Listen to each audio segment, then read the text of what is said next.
Hello everyone, this is Shilpa. So in our previous video we already learned about angle and types of angle. So let us recall it very quickly. What is the definition of an angle? When a ray travels from initial position to final position, angle is formed between them.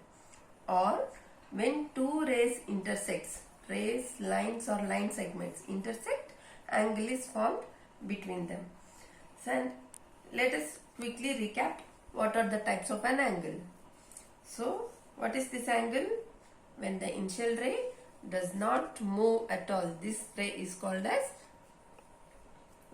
angle is called as zero angle.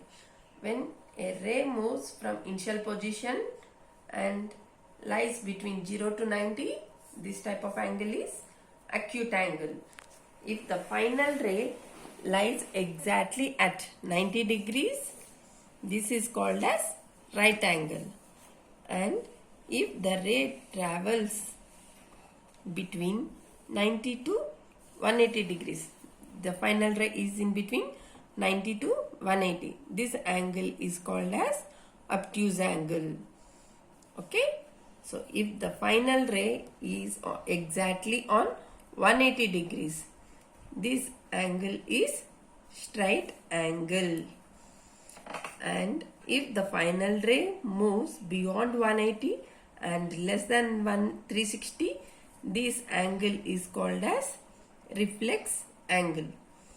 Suppose if the final ray completes one full rotation and comes to 360 degrees, this angle is called complete angle. So we already learned about the types of angle. Now let us learn how to measure an angle and what is the instrument that we use to measure an angle. See, this is the protractor. This is the protractor. It is in the semi-circle shape. So it has 0 to 180 degrees equal divisions are there, and it has two scales. One is outer scale and another one is inner scale. So before explaining the outer scale and inner scale, let me tell you what is clockwise and anti-clockwise direction.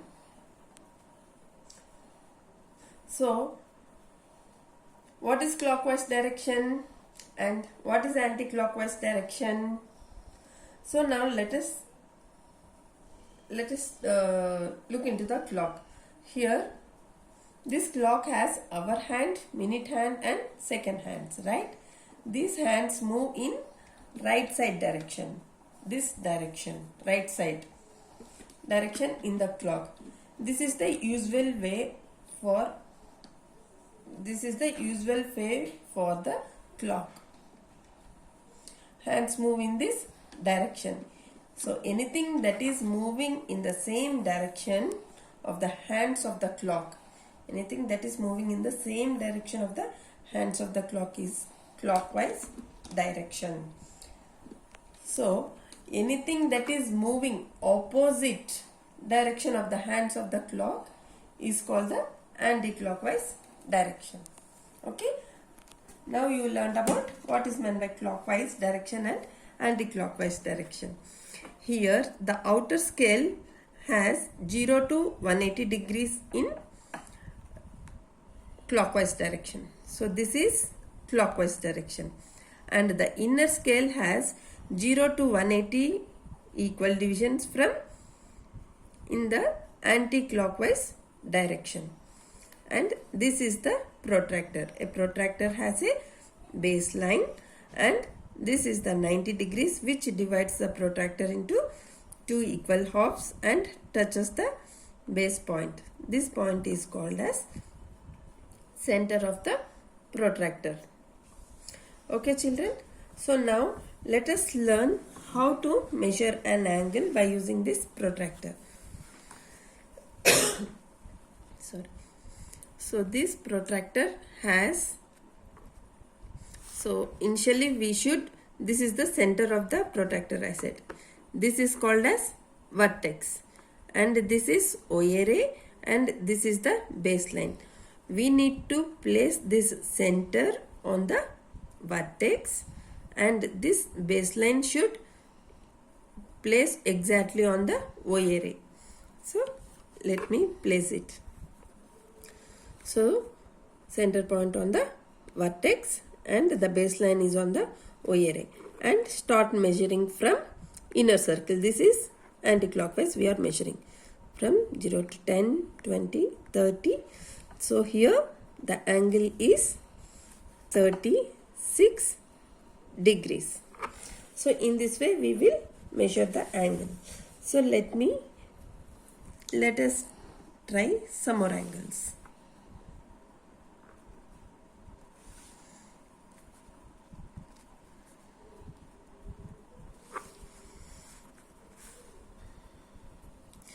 Yes, children, can you tell me what type of angle this is?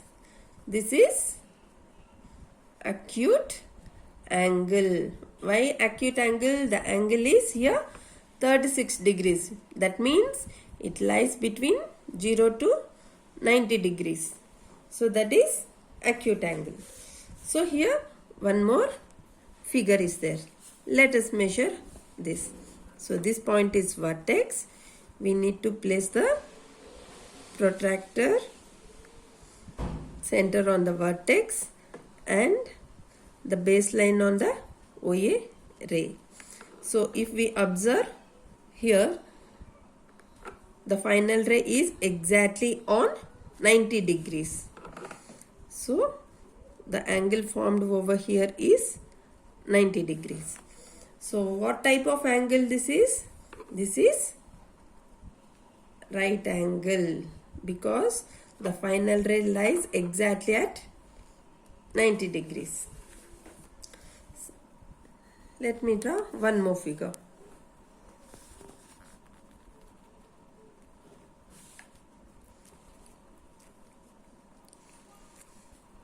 So this is one more figure.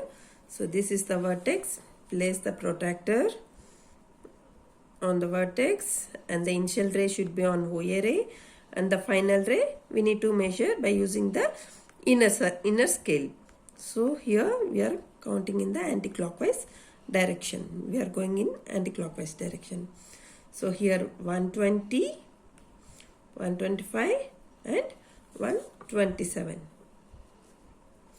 So 127 degrees.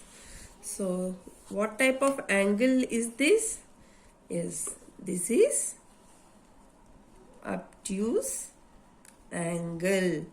Obtuse angle means where does it lie? It lies between 0 to 180 degrees. Right? Let me draw one more figure.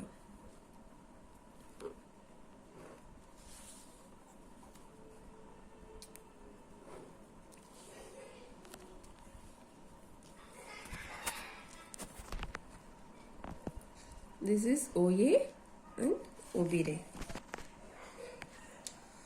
So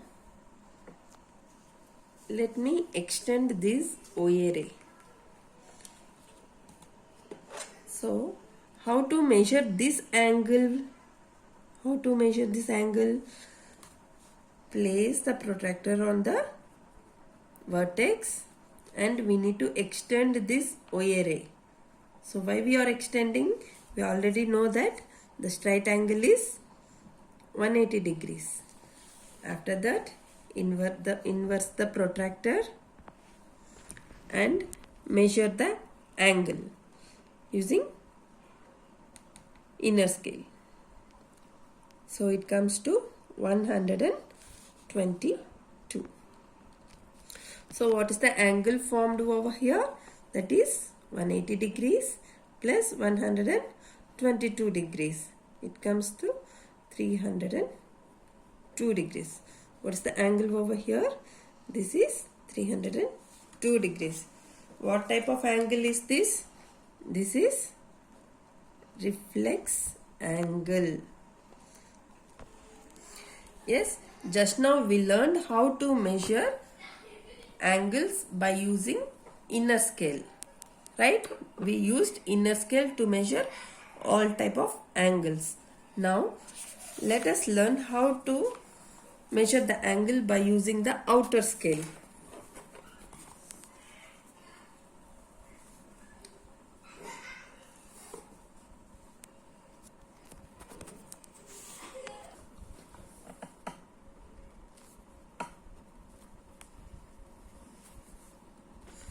So this is a figure. Again we need to place the protractor on the vertex. Here we need to place the baseline on the OA ray and start measuring from the outer circle. So outer circle means we are measuring in clockwise direction.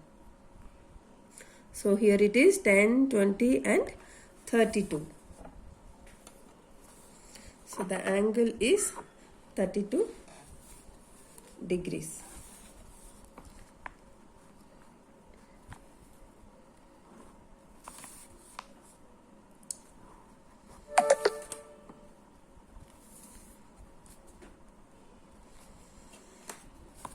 So let me measure this angle. So place the protractor and start measuring from 0 by using outer scale. So we are measuring in clockwise direction. So here the angle is exactly on 90 degrees. So this is 90. So what type of angle it is? Right angle. And what type of angle it is? Acute angle. So let me draw one more figure.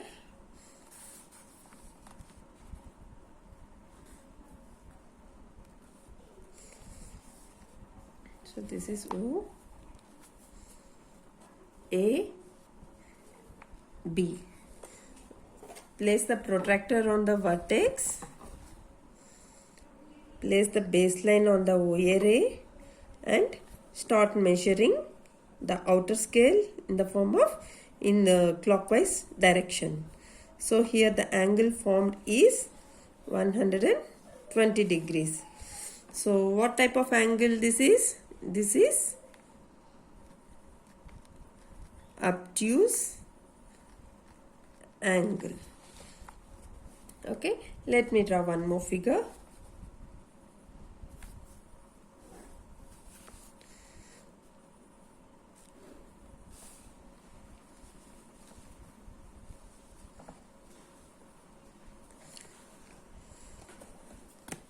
So we need to find this angle here. So how to find this angle? We need to extend this OA ray. Because what type of angle is this? This is reflex angle. So for reflex angle we need to extend the OA ray. And we know that this angle is 180 degrees. Next we need to reverse the protractor and place the vertex on the center, and the baseline should touch on the extended OA ray and start measuring the outer circle. So it is 122. So what is the total angle over here? This is 302 degrees. So what type of angle it is? Reflex angle. So how we got this reflex angle? First we need to extend this OA ray, and we already know that the angle is forming in clockwise direction. So we need to measure from 0 to 180 degrees. So this is the straight line. We got 180 degrees, and after that we need to measure from the extended line to the next angle is 122. So if we add this 180 and 122 degrees, we will get 302 degrees. That is the angle of this reflex angle. Okay children, now we learnt about how to measure the angles and what is the instrument that we use to measure an angle. So let us have a activity over here. So I will write the degrees. You need to identify the what type of angle it is. Suppose 75 degrees. Yes, can anyone tell me what type of angle it is? Yes, it is acute angle. So acute angle, where does it lies? Acute angle lies between 0 degrees and 90 degrees. Between 0 and 90 degrees. For example, 112. So tell me which type of angle is this? Yes, this is obtuse angle. So obtuse angle lies between 90 degrees and 180 degrees, right? So what type of angle is this? Yes, children, this is right angle. 270. So what type of angle is this? This is reflex angle. Got it? Suppose if I write 0, what type of angle is this? Yes, very easy, right? This is 0 angle. Suppose if I write 360 degrees, what type of angle is this? This is, yes, you need to tell me, complete angle. Okay children, so what we have learned about the protractor, how to measure the angles by using inner scale as well as the outer scale, and we learned about the measuring by using the degrees. We should identify the angles, right? So this protractor we can measure in both the directions. So why we need to measure in this clockwise only, or why we need to measure in only in anti-clockwise? It's we can measure in both the ways because 0 is available in both the lines. So we can measure in both the directions here, or if we inverse this protractor, we can measure angles from this direction also. We get the same measurement, but the correct way of measuring is here the angle initial, this is the initial ray and this is the final ray, right, where the angle is forming in clockwise direction. So we need to measure the angle in clockwise directions only. Okay, I hope you all understand. Thank you.